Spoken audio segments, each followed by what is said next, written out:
చెప్తోంది, చేస్తోంది, వెళ్తోంది. శంకుస్థాపనలైనా ప్రారంభోత్సవాలు. ఈ రోజు అమిత్ షా గారు కూడా వస్తున్నారు. మరి ఆయన ఏం చేస్తారో, ఆయన ఏం వరాలు ఇస్తారో అన్ని చూడాలి. బట్ ఓవరాల్ గా ఈ జరుగుతున్న పరిణామాలన్నింటినీ మీరు ఎలా చూస్తారు? మీ కామెంట్ ప్లీజ్.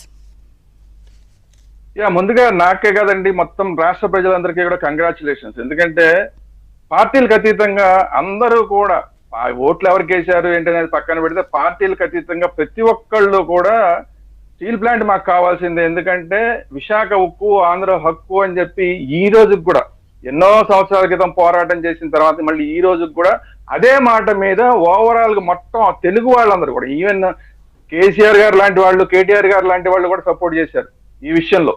సో అందువల్ల ప్రతి ఒక్క తెలుగువాడు కూడా విశాఖ ఉక్కు ఆంధ్రుల హక్కు అని ఈ రోజుకి కూడా అదే మాట మీద నిలబడ్డారు. ఆ మాటని ఆంధ్రుల హృదయాల్లో ఇది ఒక ప్రత్యేక స్థానం ఉందన్న మాటని ప్రధానమంత్రి గారికి చెప్పడంలో గత ప్రభుత్వం పూర్తిగా విఫలమైంది. ఆయన ఎందుకు వెళ్ళాడో తెలియదు, ఎందుకు ప్రధానమంత్రి గారితో కూర్చునేవాడో తెలియదు, బయటకు వచ్చి ఏమి చెప్పేవాడు కాదు, అసలు లోపల చెప్పాడో తెలియదు, చెప్పలేదో తెలియదు.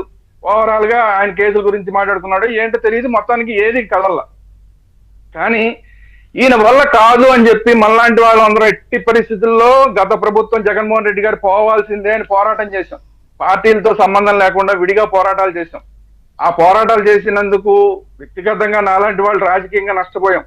ఏదో అమరావతి కావాలి, మాకు విశాఖపట్నానికి క్యాపిటల్ అక్కర్లేదు, లేదంటే విశాఖకి కావాల్సింది స్టీల్ ప్లాంట్, అలాగే జోన్ కావాలి, రైల్వే జోన్ కావాలి, ఇలాంటివన్నీ చెప్పినందుకు అలాంటి వాళ్ళ రాజకీయంగా నష్టపోయినా కూడా రాష్ట్రమే ప్రధానం వ్యక్తిగతంగా కన్నా కూడా అని చెప్పి అదే మాట మీద నిలబడి అందరం ఏకతాటితోటి ఒకే మాటతోటి మొత్తం అందరం మాట్లాడడం వల్ల ఈ రోజు ఇంకొకటి ఏంటంటే ఈ మూడు పార్టీలు కలవాలని ఎప్పుడు వీళ్ళందరూ కూడా విమర్శించుకుంటున్న రోజుల్లో కూడా నేను అందరికన్నా ఫస్ట్ చెప్పిన వాడిని, ఈ మూడు పార్టీలు కలవాల్సిందే, కలిస్తేనే జగన్మోహన్ రెడ్డి గారిని ఓడించగలరు, ఎట్టి పరిస్థితుల్లో కలుస్తాయి కూడా అని చెప్పిన వాడిని నేను.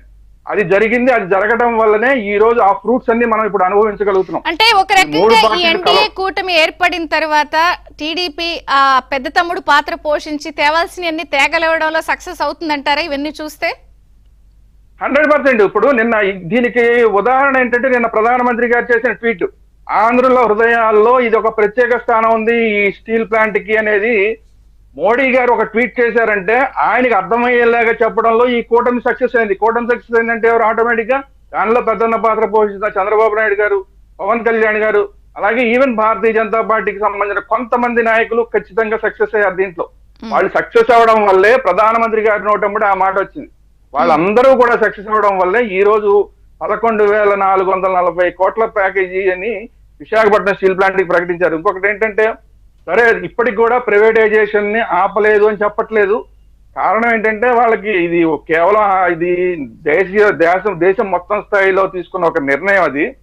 అది కేవలం స్టీల్ ప్లాంట్ కోసం తీసుకున్న నిర్ణయం కాదు. అందులోకి స్టీల్ ప్లాంట్ వచ్చేసింది. ఆ నిర్ణయంలో భాగంలోకి స్టీల్ ప్లాంట్ చేయడం, ప్రైవేటైజేషన్ కి దారులు రావడం ఇవన్నీ అయిపోయినాయి. కానీ అలాగనే మేము ప్రైవేటైజేషన్ ఆపేసామని చెప్తే దేశవ్యాప్తంగా భారతీయ జనతా పార్టీకి అట్ ది సేమ్ టైం కేంద్ర ప్రభుత్వానికి కూడా ప్రాబ్లమ్స్ వస్తాయి.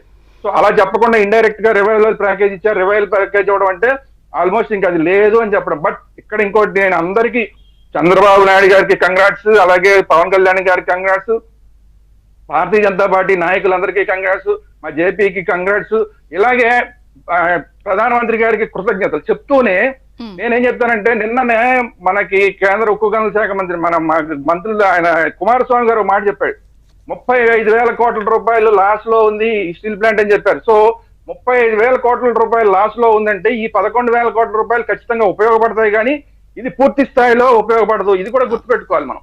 అందరికీ కంగ్రాట్స్ చెప్తూనే ఇది కూడా గుర్తుపెట్టుకొని, ఎందుకంటే గతంలో బీజేపీ ఇదే వాజ్పేయి గారు ఉన్నప్పుడు ఒక ప్యాకేజీ ప్రకటించి అప్పుడు దీన్ని సర్వైవ్ చేశారు. కానీ కొన్ని సంవత్సరాల తర్వాత మళ్ళీ ప్రైవేటైజేషన్ అనే కత్తి వేలాడింది మన నెత్తి మీద. మళ్ళీ ఇప్పుడు ఒక సర్వైవల్ ప్యాకేజీని ఒకటి ప్రకటించారు. కానీ ఇది కొన్ని సంవత్సరాల వరకే ఉపయోగపడుతుంది. ఈ కొన్ని సంవత్సరాల తర్వాత మళ్ళీ ఇలాంటి పరిస్థితులు రావన్న గ్యారంటీ లేదు. అందుకే మనం స్టీల్ ప్లాంట్ ప్రతినిధితో కూడా ఈ అంశాలు మాట్లాడదాము. అందుకనే ఒకే ఒక్క నిమిషం దీనికి ఫైనల్ గా చేయవలసింది ఏంటంటే దీనికి సొంత గనులు కేటాయించాలి, లేదా సెయిల్లో కలపాలి, ఎన్ఎండిసి గనులను కేటాయించాలి. ఇది శాశ్వత ప్రాతిపదికన చేస్తే తప్ప దీనికి పూర్తి స్థాయిలో పరిష్కారం రాదు. కానీ ఈ రోజు కేంద్ర ప్రభుత్వం ఏదైతే చేసిందో దానికి కృతజ్ఞతలు, అలాగే చంద్రబాబు నాయుడు గారు, పవన్ కళ్యాణ్ గారి టీమ్ కి కంగ్రాచులేషన్. రైట్. సో బీజేపీ నుంచి వల్లూరు జయప్రకాష్ గారు ఉన్నారు. నమస్తే అండి, బ్రేక్ఫాస్ట్ న్యూస్ కి స్వాగతం. మోదీ గారి ట్వీట్